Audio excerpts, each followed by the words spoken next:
விஜயன் வாரத்துக்கு முதலே 3 தடவைகள் இலங்கைக்குள்ள புத்தர் வந்துட்டு போயிருக்கிறார். இதையும் மகாவம்சம் தான் சொல்லுது. இதையும் நான் உறுதிப்படுத்தணும்னு கேட்டால் கிடையாது. என்ன சொன்னால் அதுக்கான ஆதாரங்கள் இருக்கான்னு கேட்டால் அதுவும் ஆராய்ச்சிக்கு உட்படுத்தப்பட்டு கொண்டு தான் இருக்குது. ஆனால் நீங்கள் சொல்கிற ஒரு கதை ஒன்று இருக்குது தானே, இந்த மகாவம்சத்தின்படி சொல்கிற கதை, அந்த கதையின்படி நாங்கள் சொல்கிறோம். புத்தர் வந்த நேரத்தில எல்லாம் இலங்கைக்குள்ளே யார் இருந்தார்கள்னு கேட்டால் அதுக்கு பதில் இல்லை. புத்தர் என்ன சும்மா வந்துட்டு போனாரா? இதை நான் இல்லை, சிங்கள நிறைய வரலாற்று ஆராய்ச்சியாளர்களே கேள்வியாக கேட்டுக்கிறார்கள் அவர்களுடைய நூல்களில். சிம்பிளாக உங்களோட பொருளை வச்சு உங்களையே நாங்கள் போட்டுட்டு போயிடுவோம். சொல்லப்போனால் அவர்கள் இல்லாட்டி நாங்கள் சோத்தில் கை வைக்க முடியாதுன்னு சொல்லியே சொல்லலாம். அது மட்டும் இல்லைன்னு சொன்னால் இன்றைக்கி நாங்கள் எல்லாமே இந்த மாதிரி ஃபேஸ்புக்கில் போஸ்ட்டு கமெண்ட் கூட பண்ண முடியாது. அது எத்தனை பேருக்கு எல்லாருக்குமே தெரிஞ்சிருக்கும். ஆனால் ஒரு சிலர் இந்த தெரியாதவர்களுக்காக சொல்கிறேன். ஒரு மிகப்பெரிய ஒரு சொல்லப்போனால் கடவுளாகவே நாங்கள் போட்டுடலாம். நேரடியாகவே சொல்கிறேன், கடவுளாக போற்றக்கூடிய ஒரு மக்கள் தான்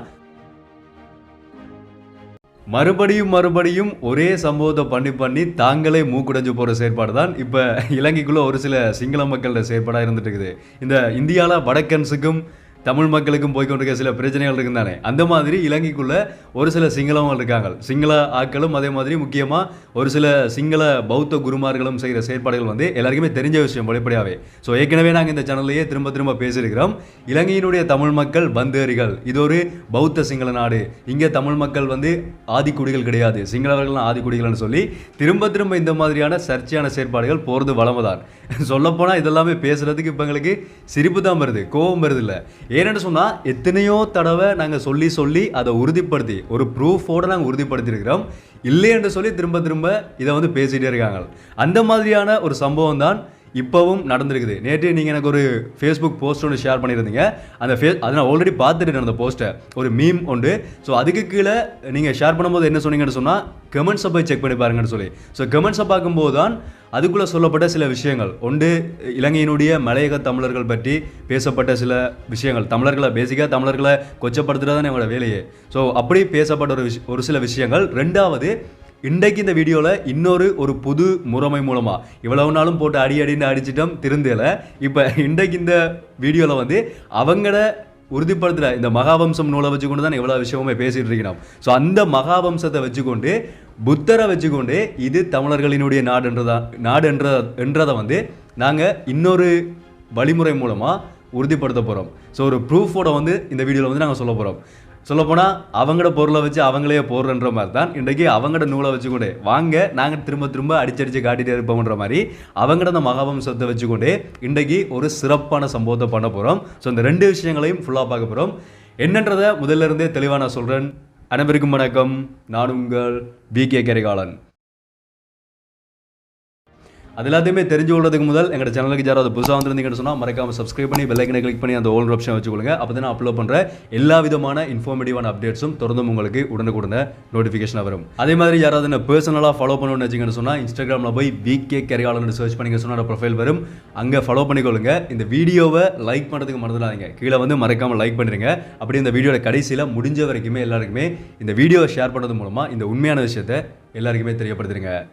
ஓகே, முதல்ல இந்த போஸ்ட் தான் எனக்கு நேற்று நீங்கள் ஷேர் பண்ணியிருந்தீங்க. எப்படின்னு சொன்னால் ஒரு ஐஃபில் டவருக்கு முன்னால் நின்று ஒருத்தர் ஜோதிச்சு கொண்டிருக்கிறார். எப்படின்னு சொன்னால் அவரோட இமேஜினேஷன் எப்படி இருக்குன்னு சொன்னால் அந்த ஐஃபில் டவருக்கு மேலே ஒரு புத்தர் கோயிலை கட்டின அப்படி இருக்குன்ற மாதிரி ஒரு மீம் தான். பேசிக்காக சும்மா ஒரு கொமனாக ஷேர் பண்ணப்படுற ஒரு மீம் மாதிரி தான் இந்த போஸ்ட் வந்து ஷேர் பண்ணப்பட்டிருந்தது. கேப்ஷன் வந்து நார்மலான கேப்ஷன் தான் இருந்தது. ஸோ அந்த போஸ்ட்டை வந்து அது எதுக்காக ஷேர் பண்ணப்பட்டேன்னு சொன்னால் எல்லாருக்குமே தெரியும். இப்போ இலங்கைக்குள்ள நிறைய இடங்களில் புத்தர் கோயில்கள், முக்கியமாக தமிழர்களினுடைய பகுதிகளில் புத்தர் கோயில்கள் கட்டப்பட்டு கொண்டிருக்கிறது. அதுக்கு எதிராக தமிழர்களினுடைய போராட்டங்கள் தொடர்ந்துமே நடந்து கொண்டிருக்குது. ஆல்ரெடி இதை பற்றி நிறைய வீடியோஸ்லாம் நாங்கள் பேசியும் இருக்கிறோம். ஸோ அதை வெளிப்படுத்துகிற மாதிரியான ஒரு மீம் தான் அங்கே வந்து ஷேர் பண்ணப்பட்டிருந்தது.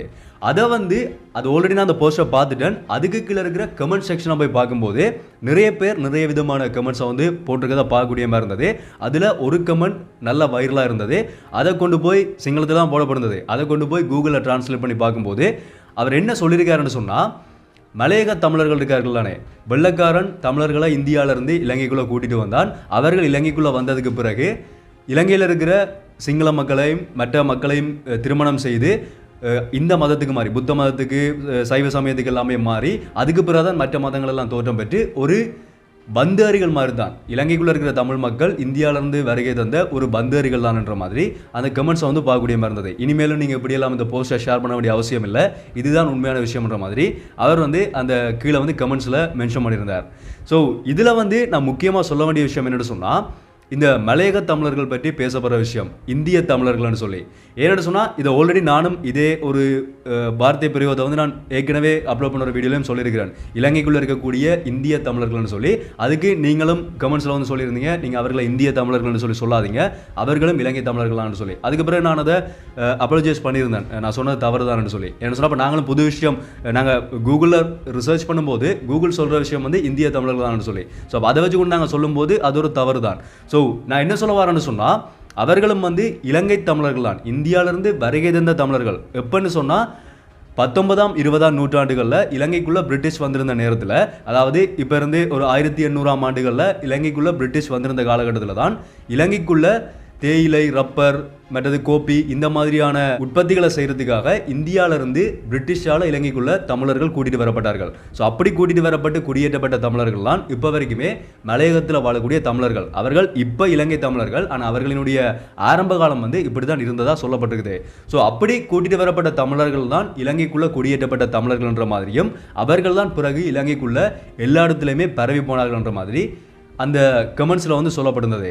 இதில் தவறான ஒரு விஷயம் என்னென்னு சொன்னால், இப்போ இலங்கை தமிழர்கள் வந்து ஒரு பந்தேரிகள்னு சொல்கிறது வந்து அதை வந்து நாங்கள் அடுத்த கட்டம் பார்ப்போம். அதுக்கு முதல் இந்த தமிழ் மக்களை, இந்திய வம்சாவளி தமிழர்கள் தான் இங்கே வந்து குடியேற்றப்பட்டார்கள், அவர்களை ஒரு கொச்சப்படுத்துகிற மாதிரி சொல்லப்பட்ட விஷயம் வந்து முதலாவது தவறான ஒரு விஷயம். ஏன் நான் சொல்கிறேன்னு சொன்னால், உண்மையிலேயே இன்றைக்கு நாங்கள் இலங்கைக்குள்ள ஒரு பொருளாதாரத்தில் ஒரு நல்ல நிலைமையில் இருக்கிறதுக்கோ, இல்லாட்டி நாங்கள் ஒவ்வொரு நாளும் சொல்லப்போனால் சாப்பிட்ற சாப்பாடு, நாங்கள் ரோட்டில் பயணிக்கிறது, அதே மாதிரி இலங்கைக்குள்ளே ஓரளவுக்கு நாங்கள் ஒரு இப்போ அபிவிருத்தி அடைஞ்ச நாடாக இருக்கிறதுக்கு வந்து பிரதானமான ஒரு மிகப்பெரிய காரணமாக இருக்கக்கூடியவர்கள் அந்த மலையக தமிழர்கள் தான். சொல்லப்போனால் அவர்கள் இல்லாட்டி நாங்கள் சோத்தில் கை வைக்க முடியாதுன்னு சொல்லியே சொல்லலாம். பில்லியன் US கணக்கு டாலரான வருமானம் வந்து இலங்கைக்கு கிடைச்சி கொண்டிருக்கிறதுக்கான பிரதானமான காரணம், அவர்கள் ஒரு 1000 ரூபாய் சம்பளத்துக்காக ஒவ்வொரு நாளுமே அந்த அட்டை கடிக்குள்ளே போய் வேலை செய்கிற, கொழுந்து பறிக்கிற அந்த வேலையால் தான். அது மட்டும் இல்லைன்னு சொன்னால், இன்றைக்கி நாங்கள் எல்லாமே இந்த மாதிரி ஃபேஸ்புக்கில் போஸ்ட்டு கமெண்ட் கூட பண்ண முடியாது.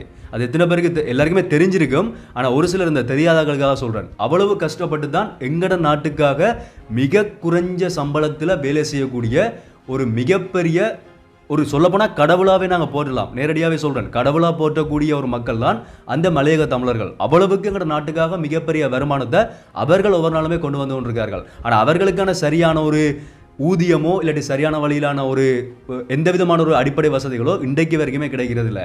கிடைக்கும்னு சொல்லி அரசியல்வாதிகள் சொல்கிற கதைகளும் அரசியல்வாதிகள் செய்கிற செயற்பாடுகளையும் நாங்கள் பார்த்து கொண்டு தான் இருக்கிறோம். அதுவும் ஒரு பக்கம் போய்கொண்டிருக்குது. ஸோ அப்படி கஷ்டப்படக்கூடிய அந்த மலையக தமிழர்களை, எங்களுக்காக நாங்கள் உயிர் வாழ்றதுக்காக கஷ்டப்படக்கூடிய தமிழர்களை நாங்கள் இந்த மாதிரி, நாங்கள் இல்லை, அந்த சொன்ன அந்த கமெண்ட்ஸில் சொன்னவர் வந்து இந்த மாதிரி கொச்சப்படுத்துறது ஒரு தவறான ஒரு விஷயம். அதை வந்து முதலாவது நாங்கள் சரியாக புரிஞ்சு கொள்ளணும். அவர்களுக்கு சப்போர்ட் பண்ண வேண்டியதான் எங்களினுடைய ஒரு முக்கியமான விஷயமா இருக்குது. ஸோ அடுத்த விஷயம் என்னென்னு சொன்னால், இது வந்து ஒரு பக்கம். ரெண்டாவது பக்கம், அவர் சொன்ன மாதிரி இலங்கைக்குள்ளே இருக்கிற தமிழர்கள் வந்து இந்தியாவிலிருந்து கொண்டு வரப்பட்ட தமிழர்களான்னு கேட்டால் கிடையாது. அதுக்கு முதல் இருந்தே இலங்கைக்குள்ள தமிழர்கள் இருக்கார்கள்ன்றது எல்லாருக்குமே தெரிஞ்ச ஒரு விஷயம். அதைத்தான் ரெண்டாவது இந்த மகாவம்சத்தை வச்சு கூட உறுதிப்படுத்த போகிறோம். எப்படின்னு சொன்னால், மகாவம்சம் சொல்கிற கதை இலங்கைக்குள்ள விஜயமன்னன் கிட்டத்தட்ட ஒரு 2500 வருஷத்துக்கு முதல் 6ஆம் நூற்றாண்டுகளில் தான் விஜயமன்னன் இந்தியாவிலிருந்து இலங்கைக்குள்ள வருகை தந்தான். அவன் வருகை தந்ததுக்கு பிறகுதான் இலங்கைக்குள்ள சிங்கள குடியேற்றங்கள் வந்தது, சிங்களம் என்ற ஒரு மொழி உருவாக்கப்பட்டது, சிங்கள மக்களே அதுக்கு பிறகுதான் வந்தார்கள் என்றதான் மகாவம்சத்தின்படி சொல்லப்படுற ஒரு கதை. ஆனால் அதுக்கு முன்னாடியே விஜயன் வாரத்துக்கு முதலே 3 தடவைகள் இலங்கைக்குள்ள புத்தர் வந்துட்டு போயிருக்கிறார். இதையும் மகாவம்சம் தான் சொல்லுது. இதையும் நான் உறுதிப்படுத்தணும்னு கேட்டால் கிடையாது. என்ன சொன்னால், அதுக்கான ஆதாரங்கள் இருக்கான்னு கேட்டால் அதுவும் ஆராய்ச்சிக்கு உட்படுத்தப்பட்டு கொண்டு தான் இருக்குது. ஆனால் நீங்கள் சொல்கிற ஒரு கதை ஒன்று இருக்குது தானே, இந்த மகாவம்சத்தின்படி சொல்கிற கதை, அந்த கதையின்படி நாங்கள் சொல்கிறோம். புத்தர் பெருமான் 3 தடவை இலங்கைக்குள்ளே வந்திருக்கிறார். புத்தர் வந்த நேரத்தில எல்லாம் இலங்கைக்குள்ளே யார் இருந்தார்கள்னு கேட்டால் அதுக்கு பதில் இல்லை. புத்தர் என்ன சும்மா வந்துட்டு போனாரா? கிடையாது. இலங்கைக்குள்ள புத்தர் வரும்போது 2 இன மக்கள் வாழ்ந்து கொண்டிருந்தார்கள். ஒன்று இயக்கர், நாகர் என்ற 2 தமிழ் மக்கள் வாழ்ந்து கொண்டிருந்தார்கள். அந்த தமிழ் மக்களுக்கு இடையிலான 2 மக்கள் பிரிவுகளுக்கு இடையிலான 2 பேருமே தமிழ் மக்கள் தான், ஆனால் வேறு வேறு பகுதிகளில் வாழ்ந்து கொண்டிருந்தபடியா 2 மக்கள் பிரிவினருக்கும் இடையிலான போர்களை தீர்த்து வைக்கிறதுக்காக தான் 3 தடவைகள் இலங்கைக்குள்ள புத்தர் வந்ததா சொல்லப்படுது. எப்பப்ப வந்திருக்காருன்னு சொன்னா, முதலாவது புத்தர் ஞானம் பெற்று 9 மாதத்துல இலங்கையில் மகியங்கனை என்ற இடம், அதாவது இலங்கையினுடைய பழங்குடி மக்கள் வாழக்கூடிய மகியங்கனை என்ற ஒரு இடத்துக்கு வந்து இலங்கைக்குள்ளே இருந்த ஒரு பிரச்சனையை தீர்த்து வச்சுட்டு போனதாக சொல்லப்படுது. 2வது ஞானம் பெற்று 5 வருஷத்துக்கு பிறகு நாகதீபம் யாழ்ப்பாணத்துக்கு வந்துட்டு போயிருக்கிறார். அதே பிரச்சனையை தீர்த்து வைக்கிறதுக்காக மறுபடியும் வந்துட்டு போயிருக்கிறார். 3வதா ஞானம் பற்றி 8 வருடங்களுக்கு பிறகு கலனிக்கு திரும்பவும் இன்னொரு பிரச்சனையை தீர்த்து வைக்கிறதுக்காக வந்துட்டு போனதா மகாவம்சத்தினுடைய நூல்களின்படி சொல்லப்பட்டிருக்குது. ஸோ அப்போ அவர் வரும்போது இலங்கைக்குள்ள இருந்த மக்கள் யாருன்னு கேட்டால் கண்டிப்பாக தமிழ் மக்கள் தான். விஜயன் வந்ததுக்கு பிறகுதான் சிங்கள குடியேற்றம் வந்தேன்னு சொல்லி அதே மகாவம்சத்தில் தான் சொல்லப்பட்டிருக்குது. விஜயன் வந்ததுக்கு பிறகு பல வருடங்களுக்கு பிறகுதான் புத்த மதமே இலங்கைக்குள்ள கொண்டு வரப்படுது. ஸோ அப்போ ஜோதிச்சு பாருங்க, சிரிப்பு தான் வருது. ஜோதிச்சு பாருங்க, விஜயன் வந்ததுக்கு பிறகுதான் இலங்கைக்குள்ள சிங்கள குடியேற்றம் வந்தது, அதுக்கு பிறகுதான் புத்த மதம் கொண்டு வரப்பட்டன்னு சொன்னா, அதுக்கு முன்னாடியே புத்தர் வந்துட்டு போயிருக்காரு தானே. புத்தர் தானே புத்த மதத்தையே உலகம் முழுக்க கொண்டு வந்தவர். ஸோ அப்படி இருக்கும்போது அப்போ புத்தர் வந்து என்ன செஞ்சுட்டு போனார் இலங்கைக்குள்ள? அவர் அந்த பிரச்சனையை தீர்த்து வைக்கிறதுக்காக மட்டுமே வரையில. சொல்லப்போனால் அந்த நூல்களின்படி சொல்லப்படுறதை பார்க்கும்போது அப்போ புத்த மதமும் இலங்கைக்குள்ள அப்பவே புத்தரால் கொண்டு வரப்பட்டு தான் இருக்கணும். அதுக்கான ஆதாரங்கள் எங்கன்னு கேட்டால், இல்லாட்டி அதுக்கான பதில் எங்கன்னு கேட்டால் கிடையாது. இதை நான் இல்லை, சிங்கள நிறைய வரலாற்று ஆராய்ச்சியாளர்களே கேள்வியாக கேட்டிருக்கிறார்கள் அவர்களுடைய நூல்களில். ஆனால் அதுக்கான பதில் வந்து சரியான முறையில் கிடையாது. ஸோ இது எல்லாத்தையுமே வச்சு பார்க்கும்போது சிம்பிளாக நாங்கள் ராவணன்ற கதைக்கெல்லாமே போதவில்லை. நான் ஏற்கனவே ராவணனை பற்றி சொல்லியிருக்கிறேன். எங்களினுடைய தமிழ் பெரும்பாட்டன் தான் இலங்கை ஆட்சி செஞ்சான்னு சொல்லி ஏற்கனவே கேச்சிருக்கிறோம். ஆனால் நாங்கள் வந்து இப்போ அவ்வளோ தூரத்துக்கு போயெல்லாம் நாங்கள் பெருசாக கதைக்க வேண்டிய அவசியமே கிடையாது. சிம்பிளாக உங்களோட பொருளை வச்சு உங்களையே நாங்கள் போட்டுட்டு போயிடுவோம். நீங்கள் சொன்ன இந்த கதைகளை வச்சு பார்க்கும்போது இலங்கையினுடைய ஆதிக்குடிகள் தமிழர்களான்றது இலகுவாகவே இங்கே நிரூபணமாகுது. அதை தான் நாங்கள் சிம்பிளாக சொல்கிறோம். ஸோ இவர்கள் சொல்கிறத மாதிரி இலங்கைக்குள்ள சிங்களவர்களாக முதலாவதாக வந்தார்களான்னு கேட்டால் அது 2500 வருஷத்துக்கு முதல் விஜயன் வருகை வரைக்கும் தான் அந்த வரலாறு இருக்குது. ஆனால் அதுக்கு முன்னாடியே 6000-7000 வருஷங்களுக்கு முன்னாடியே இலங்கைக்குள்ள தமிழ் மக்கள் வாழ்ந்திருக்கிறார்கள். அதுக்கான ஆதாரங்கள் இருக்குது. ஆனால் இலங்கையினுடைய தொல்லியல் திணைக்களத்தினுடைய செயற்பாடுகள் அது எப்படின்றது எல்லாருக்குமே தெரியும். அந்த தொல்லியல் திணைக்களத்தினுடைய சின்னத்தை வச்சுக்கொண்டே ஏகப்பட்ட டிபேட்ஸ் வந்து இங்கே போய்கொண்டு இருந்தது.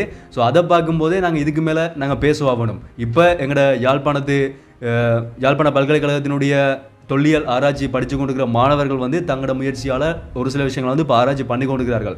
அது நிரூபணமாகும் போது நாங்கள் எங்களோட தமிழ் மக்களினுடைய தொல்லியலை பற்றி நாங்கள் பேச ஆரம்பிப்போம். ஸோ அதை பற்றி நான் ஒரு ஃபுல் டாக்குமெண்ட்ரி வந்து பண்ணுறதுக்கு தான் பிளான் பண்ணியிருக்கிறேன். ஸோ அது வரும்போது கண்டிப்பாக அதை பற்றியும் பேசுவோம். ஆனால் இப்போ நாங்கள் சிம்பிளாகவே சொல்கிற விஷயம் இதுதான். இந்த மகாவம்ச நூலின்படியே இலங்கையினுடைய மூத்த குடிகள் தமிழர்கள் தான். தமிழர்கள் பந்தேரிகள் கிடையாது. சொல்லப்போனால் விஜயன் தான் இலங்கைக்குள்ளே வந்தான். சிங்கப்பூர் என்ற இடத்துல இருந்து, இந்தியாவில் இருக்க சிங்கப்பூர் என்ற இடத்துல இருந்து இலங்கைக்குள்ளே வந்து அவண்ட பாலி மொழியும் இங்கே இருந்த தமிழ் மொழியும் கலந்து தான் சிங்களம் என்ற ஒரு மொழியே உருவானது. இன்றைக்கும் சிங்களத்தில் எத்தனை தமிழ் வார்த்தை பிரயோகங்கள் இருக்குன்றது அதுவும் எல்லாருக்குமே தெரியும். நிறைய விஷயங்கள் இப்போ நான் கொஞ்சம் அதை தெரிஞ்சு வச்சிருந்தபடியாக சொல்கிறேன். ஆனால் நிறைய சிங்களம் தெரிஞ்சாக்களுக்கு நல்லாவே தெரியும். அப்படி தெரிஞ்சிருந்தால் நீங்களும் கீழே கமெண்டில் மென்ஷன் பண்ணுங்கள். ஸோ அப்படி இருக்கும்போது இது சிம்பிளான ஒரு விஷயம். இலங்கை ஒரு தமிழர்களுடைய பூர்வீக நாடு. இங்கே நீங்கள் சொல்கிற மாதிரி இது பௌத்த சிங்கள நாடுன்னு சொல்லி நீங்கள் உங்களோட மகாவம்சத்தை வச்சு சொல்கிற மாதிரி நாங்கள் இது சைவ நாடு, இல்லாட்டி இது தமிழர்களினுடைய குடியேற்ற நாடு, இங்கே சிங்களவர்கள் வாழக்கூடாதுன்னு சொல்லி எங்கேயுமே நாங்கள் சொல்லலை. நீங்கள் வாழலாம். ஆனால் மூத்த குடிகள்னு சொல்லி பார்க்கும்போது ஆள வேண்டியது நாங்கள் தான். பின்னாடி இருக்கிறது எங்களினுடைய தொல்லியலின்படி சொல்லப்படுறது இது தமிழர்களுடைய ஒரு நாடு தான். ஸோ நாங்கள் எல்லாரையுமே வாழ வைப்போம். அதே மாதிரி எங்களினுடைய வரலாற்றையும் பாதுகாக்க வேண்டியது எங்களினுடைய ஒரு தலையாய கடமை. அதனால தான் திரும்ப இதை நீங்களும் சொல்லும்போது நாங்களும் அதுக்கிட்ட மாதிரி பதில் சொல்லி கொண்டிருக்கிறோம். நாங்களும் எங்களினுடைய தலையை நிமிர்த்தி எங்களினுடைய வரலாற்றை பற்றி பேசுகிற ஒரு காலம் கண்டிப்பாக வரும். அப்போ நாங்கள் உறுதிப்படுத்தி எங்களுடைய ராவணனை வச்சுக்கொண்டே உறுதிப்படுத்தி எங்களோட வரலாற்றை நாங்கள் திரும்ப கொண்டு வர முயற்சி செய்கிறோம். கண்டிப்பாக அது நடக்கும். இதுதான் விஷயம்.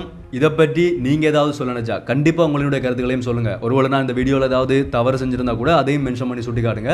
அதை பற்றி அடுத்தடுத்த ஆர்கியூமெண்ட் பண்ணணும்னு சொன்னால் அடுத்த வீடியோவில் கண்டிப்பாக அதையும் பேசுகிறேன். அதே மாதிரி உங்களுக்கு தெரிஞ்ச வரலாறுகள் என்ன, இலங்கையினுடைய தமிழர் வரலாறு பற்றி உங்களுக்கு என்ன தெரியுமன்றதையும் மறக்காமல் கீழே கமெண்ட்டில் சொல்லுங்கள். நான் கேட்டுக்கொள்வது ஒரே ஒரு விஷயம் தான், இந்த வீடியோவை முடிஞ்ச வரைக்கும் எல்லா இடத்துலையுமே ஷேர் பண்ணி எல்லாருக்குமே இந்த விஷயத்தை கொண்டு போய் சேர்க்கறதுக்கு முடிஞ்ச வரைக்கும் முயற்சி பண்ணுங்கள். இந்த மாதிரி வேறு ஏதாவது இவங்க பேசக்கூடிய ஒரு சில விஷயங்களை நீங்கள் கண்டிங்கன்னு சொன்னால் அதை எனக்கு அனுப்பணும்னு சொன்னால் நீங்கள் இன்ஸ்டாகிராமில் எனக்கு டிஎம் பண்ணலாம். அப்படி இல்லைன்னு சொன்னால் அங்கே என்ன மென்ஷன் பண்ணி விடுங்க. நான் கண்டிப்பாக அதை பார்த்து அதுக்கான வீடியோஸையும் கிரியேட் பண்ணுறேன்.